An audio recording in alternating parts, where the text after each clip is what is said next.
strings, cursed by brothers, forged by kings. In the beginning there was the riff. Not just any riff, but the riff that shattered silence, birthed thrash, and summoned the Four Horsemen of sonic mayhem. This is no ordinary tale. This is the Metallica Bible.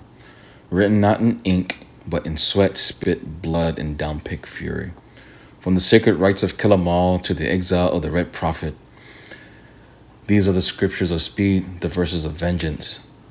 So strap in, raise the horns, bang your head, because now it's time to open Book 1, Genesis of Whiplash. Chapter 1. In the beginning there was the riff. In the twilight of 1970s, the earth was weary and the flame of true metal flickered beneath the layers of glitter and deceit. But no smoky garages, in grimy rehearsal rooms, the true believers knelt beside amplifiers and prayed to the gods of distortion. Among them one rose, James of the Hetfield, child of broken faith and clenched fists. His voice bore gravel and his heart of iron. He crafted guitars from wrath and sorrow, strings pulled taut like new nerves of vengeance. Across the seas, a young youth called Lars Bohr of Denmark, but baptized in new wave and British holy metal. Lars wandered the wastelands of LA with sticks in hand, posting scrolls that read, "Drummer seeks musicians to destroy false idols." James answered not with words, but with chugging riff that split the smog. From the first communion, the two forged an oath: let it be fast, let it be raw, and let it be ours.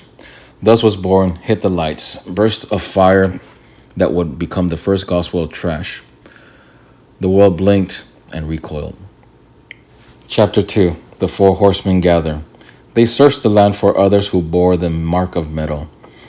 They found Dave of Mustaine, a sorcerer of solos, his hands a blur, his temper a storm.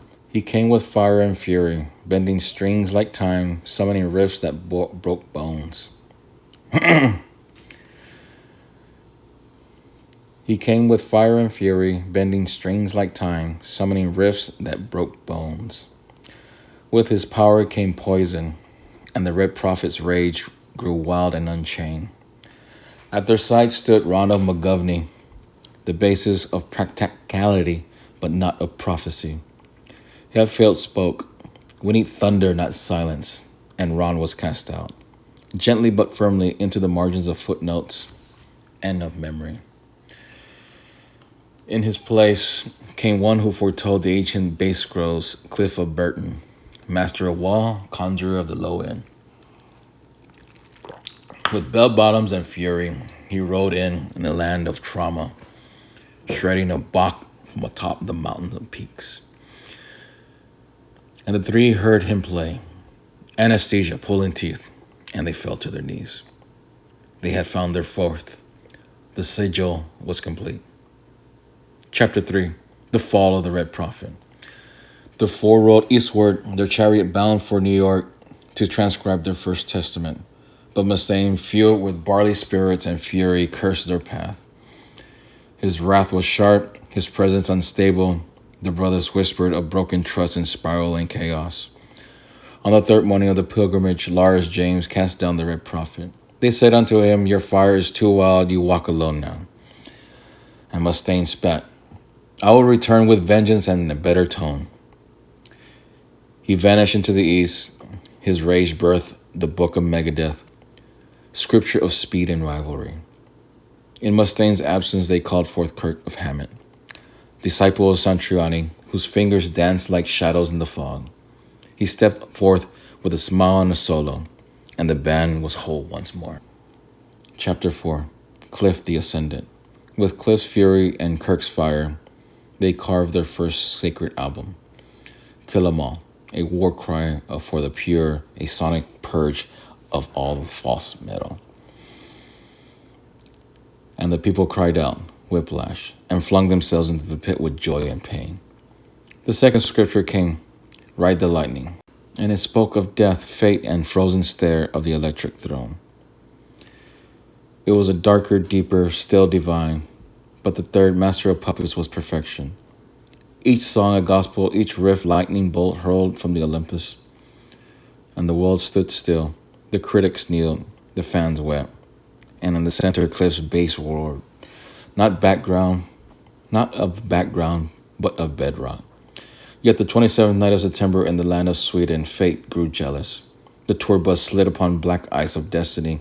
Cliff was thrown from his immortal shell and blackened the sky.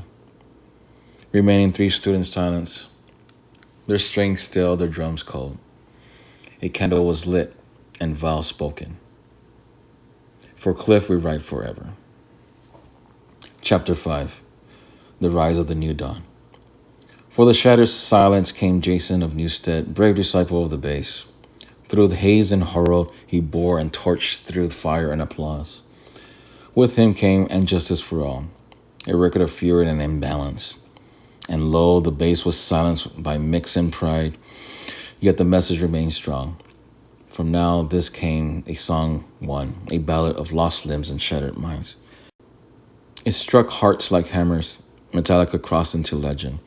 The pit was now a temple, the road a sacred pilgrimage, and the name Metallica eternal. Thus ends Book 1, Genesis of the Whiplash. But the saga has only begun. From exile and vengeance to puppets and prophecy, the scriptures run deep and the distortion never dies. Join us next time as we unearth the forbidden fire in the last scrolls of Mustaine. Until then, stay metal.